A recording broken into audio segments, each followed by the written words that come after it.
எல்லாருக்கும் வணக்கங்க. இது ஷார்ட்டாக போட முடியாது, கண்டிப்பாக ஒரு டீட்டெயில்டு வீடியோவாக தான் இருக்கும். ஆனால் மணிக்கணக்காக பேசலாம், இது சம்மந்தமாக பேசலாம், மணிக்கணக்காக பேசலாம்.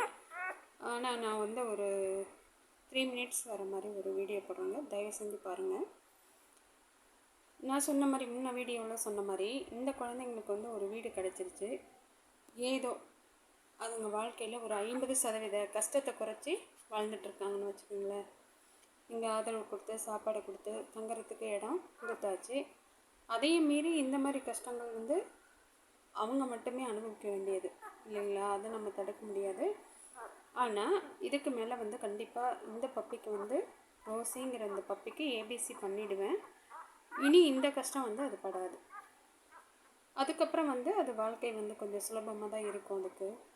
ஆனால் நான் சொல்கிறது வந்து ஸ்ட்ரீட் பப்பீஸ் பற்றி பேச போகிறேன். இது மாதிரி ஆயிரக்கணக்கான லட்சக்கணக்கான பப்பிகள் வந்து தெருவில் திரிஞ்சிட்ருக்காங்க, குப்பையில் படுத்துட்ருக்காங்க, சரிங்களா, குழியில் புதருக்குள்ளே எங்கெங்கே போய் குட்டி போட்டுட்ருக்காங்கன்னு தெரியுங்களா, பார்த்துருப்பீங்க நீங்கள். இது வந்து நம்ம கண்ணில் சர்வசாதாரணமாக படக்கூடிய ஒரு விஷயந்தான். ஒரு 100 வீடுகள் இருக்கிற இடத்துல மிஞ்சி போனால் ஒரு 10 அல்லது 15 பப்பி தான் இருக்கும். இந்த 10-15 பப்பிகளுக்கு அந்த 100 வீடுகளில் வந்து ஆளுக்கு ஒரு கைப்பிடி சாப்பாடு வச்சா கூட ஒரு வேளை சாப்பிட்டா அது வந்து ஓரளவுக்கு நிம்மதியாக அதோட வாழ்க்கையை ஓட்டிக்கும். கண்டிப்பாக அதுக்கு வந்து கஷ்டங்கிறதே இருக்காது. வீட்டுக்கு வீடு ஒரு கை சாப்பாடு வச்சா அல்லது வீட்டுக்கு வீடு ஒரு 2 பப்பிக்கு ஒரு பப்பிக்குன்னு இப்படின்னு சாப்பாடு வச்சுட்டா கண்டிப்பாக அதுங்க பொழைச்சிக்கும். அதுங்க வந்து பூமியில் பிறந்திருக்கக்கூடாது தான், ஆனால் பிறந்துட்டாங்க. பிறந்தவங்க இந்த சாப்பாட்டுக்கும் தண்ணிக்கும் எங்கே போவாங்க? அவங்களால கிணறு வெட்ட முடியுமா, போர்வெல் போட முடியுமா, அல்லது சமைச்சு சாப்பிட முடியுமா? என்ன பண்ண முடியும்? நாம் தானே கொடுக்கணும். அந்த மாதிரி தயவு செஞ்சு வீதியிலே இருக்க பப்பிங்களை நினச்சி பாருங்கள். அதுங்க குட்டி போட்டால் எங்கே போய் தங்கும், மழை வந்தால் எங்கே போய் படுக்குங்க, அல்லது வெயில் அடித்தா நிழல் தேடி எங்கே ஓடுங்க? ஓடிக்கிட்டே தான் இருக்காங்க. ஐயோ, இந்த கண்ணில் வந்து இந்த கொடுமைகளை வந்து பார்க்கவே முடியல. லட்சக்கணக்கான ஆயிரக்கணக்கான பப்பிங்க இந்த மாதிரி ரொம்ப வாழ்க்கையில் சித்திரவதை அனுபவிச்சிட்ருக்கு. ஒருத்தர் நினச்சா இதெல்லாம் மாற்றவும் முடியாது, செய்யவும் முடியாது. ஒவ்வொருத்தரும் மனசு வச்சாதான் இதெல்லாம் மாறும், கண்டிப்பாக மாறும். எல்லாருமே முடிஞ்ச வரைக்கும் அவங்கவுங்க வீதியில் இருக்க ஒரு பெண் பப்பிக்கு வந்து ஒரு பெண் நாய்க்குட்டிக்கு ஏபிசி பண்ணி விட்டுருங்க தயவு செஞ்சு. இது வந்து ட்ரஸ்ட்டிலெல்லாம் ஃப்ரீயாகவும் பண்ணுறாங்க, அல்லது ப்ரைவேட் டாக்டர்கிட்ட போனால் கொஞ்சம் காசு செலவாகும். இது மிகப்பெரிய புண்ணிய காரியமாக நினச்சி அவங்கவுங்க மனசு வந்து இதை தயவு செஞ்சு பண்ணுங்க. ஏன்னா இதுங்களால் மனுஷருங்களுக்கும் தொந்தரவு ரொம்ப ஜாஸ்தி. இதுங்க தொல்லை தாங்க முடியல. இதுங்க வேறு சோத்துக்கு வந்து நிற்கிதுங்க, கேட்டை திறந்தால் வெளியில் போக முடியல, தூங்க முடியல, எப்போ பார்த்தாலும் குலைச்சிட்டே இருக்குதுங்கன்னா இதுங்களால் நமக்கு வர பிரச்சனைகள்னு சொல்லி நம்மளில் சிலர் வந்து ஆயிரக்கணக்கான பிரச்சனைகளை அடுக்கி வைக்கிறாங்க. சரி, நாம் வந்து அந்த பிரச்சனைகளை இல்லாமல் பண்ணுறதுக்காவது ஏதாவது பண்ணணும்ல. அப்போ வந்து இந்த விஷயத்தை ஏன் நம்ம பண்ணக்கூடாது இல்லைங்களா?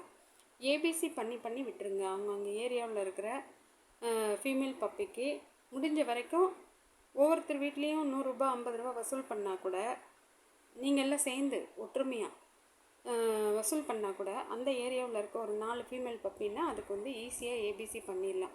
அல்லது ஒரு முயற்சி எடுத்து ட்ரஸ்ட்டுக்கு கூட கூட்டிகிட்டு போங்க, பக்கத்தில் இருக்க ட்ரஸ்ட்டுக்கு கூட்டிகிட்டு போனால் பண்ணிடலாம் இல்லைங்களா? அப்படி பண்ணிவிட்டால் நாளடைவில் வந்து போக போக போக போக இதோட ஸ்ட்ரென்த்து வந்து ஆட்டோமேட்டிக்காக குறைஞ்சிட்டு ஒரு காலத்தில் வந்து நம்ம பசங்களுக்கு வந்து பாடப்புத்தகத்தில் பிக்சரில் தான் வந்து இதுதான் நாயின்னு அந்த காலத்தில் இருந்துச்சு, அது வாழை ஆட்டிக்கிட்டு இருக்கும், வீட்டுக்கிட்டே தான் வந்து உட்காந்துட்ருக்கோம், நம்மக்கிட்ட தான் சாப்பாடு வாங்கி சாப்பிடும் அப்படின்னு நம்ம வந்து ஒரு காலத்துக்கு இனி வரும் காலத்தில் வாழ போகிற பிள்ளைங்களுக்கு வந்து இதை வந்து பாடப்புத்தகத்தில் நம்ம வந்து இந்த மாதிரிலாம் சொல்ல போகிறோம்னு நினைக்கிறேன். அந்தளவுக்கு குறைஞ்சிடும். அப்போ எல்லாருக்கும் சந்தோஷம் தானே? சந்தோஷங்களா? நினச்சி பாருங்கள். சுற்றி இந்த மாதிரி பறவைகள் விலங்குகள் இது கூட வாழ்கிறது தானே ஒரு என்ன சொல்கிறது அதுதான் வந்து இந்த பூமி வந்து உயிர் கோளம்னு சொல்கிறாங்க. எல்லா பலவிதமான உயிர்கள் கொண்ட பூமி. நிலம், நீர், காற்று, வாயு, நெருப்பு, இந்த பஞ்சபூதங்களில் இணைஞ்சி பலவிதமான உயிர்கள் வந்து காடுகள், மேடுகள், பள்ளத்தாக்குகள், கடல், ஆறு, குளம், குட்டை, இன்னும் எங்கெங்கே எத்தனை விதமான உயிர்கள் வந்து வாழ்ந்துட்டுருக்கு. அதனால தான் பூமியை வந்து உயிர் கோளம்னு சொல்கிறாங்க. அதுங்களோட இணைஞ்சு அதுங்களோட சேர்ந்து நம்ம வாழ்கிறது ரொம்ப கஷ்டம்னு நம்ம நினைக்கிறோம். ஏன்னா அதுங்க வந்து நம்மகிட்டேருந்து எதிர்பார்க்குது, நம்ம கையிலேருந்து பொருள் போகுதுன்னு நாம் நினைக்கிறோம். நினச்சி பாருங்கள், எவ்வளோ நீங்கள் பொருள் சேர்த்தி வச்சாலும் கடைசீட்டில் நம்ம அதிலேருந்து ஒரு 10% கூட எடுத்துகிட்டு போகிறதில்ல, 1% கூட எடுத்துகிட்டு போகிறதில்லைன்னு தான் உண்மை. இருக்கிற வரைக்கும் நம்ம வந்து மனுஷருங்களுக்கு, சக மனுஷருங்களுக்கு உதவலைன்னா போகுது, உதவ வேண்டாம், எல்லாருமே எப்படியே பொழைச்சிப்பாங்க. ஆனால் இந்த மாதிரி பிழைக்க முடியாத, எதுவும் செய்ய முடியாத கஷ்டப்படுற ஜீவன்களுக்கு வந்து நம்மளால் முடிஞ்சது தயவு செஞ்சு செய்யுங்க. என்னால் முடிஞ்சது நான் தினமும் ஒரு 30 பப்பிக்கு தவறாமல் கண்டிப்பாக நான் சாப்பாடு போட்டுட்ருக்கேன். இது என்னுடைய கை காசுலேருந்து தான் நான் பண்ணுறேன், யார்கிட்டையும் நான் வாங்கலை. இது வந்து பிஸ்னஸ்லாம் கிடையாது, நீங்கள் அந்த மாதிரி நினச்சிக்காதீங்க. நிறைய பேர் அந்த மாதிரிலாம் கேவலமாக வந்து கமெண்ட்டு போடுறாங்க. எனக்கு இது வரைக்கும் யாரும் போடலை, நான் இப்போ தான் யூடியூப்பில் நான் இது பண்ணிகிட்ருக்கேன், ஸ்டார்ட் பண்ணியிருக்கேன். ஆனால் மற்ற பிரபலமான யூடியூப்லலாம் கூட அந்த மாதிரிலாம் வந்து கமெண்ட்டு போடுறாங்க. நான் என்ன சொல்கிறேன்னா, அப்படியே பணம் வாங்கினா கூட அதை வந்து இதுங்களுக்கு போட்டு திரும்பவும் வந்து வீடியோ எடுக்க போகிறாங்க இல்லைங்களா? அதில் அந்த காசில் தான் பிஸ்கட் வாங்கி போட்டு ஒரு வீடியோ எடுக்க போகிறாங்க. அப்படியாவது ஒரு 4 ஜீவன்கள் பிழைக்குதுன்னு நினச்சி நான் சந்தோஷப்படுறேன். தெரியுதுங்களா? அவங்களும் 4 பேர் பிழைக்கிறாங்க, அவங்கள நம்பி 4 ஜீவன்கள் வந்து பிழைக்குது. அதுக்கு வந்து மனசு இருந்து ஹெல்ப் பண்ணுறவங்க பண்ணலாம், இல்லைன்னா பண்ண தேவையில்லை. கமெண்ட் பண்ணாதீங்க தயவு செஞ்சு. எல்லாருமே வந்து இந்த மாதிரி என்ன சொல்கிறது, சின்னஞ்சிறு ஜீவன்கள் நம்மையே நம்பி இருக்கிற இந்த உயிர்களுக்கு வந்து நம்ம கண்டிப்பாக நம்ம உதவணும், உதவி செய்யுங்க அப்படின்னு தயவு செஞ்சு தாழ்மையோடு நான் கேட்டுக்கிறேன். நன்றிங்க.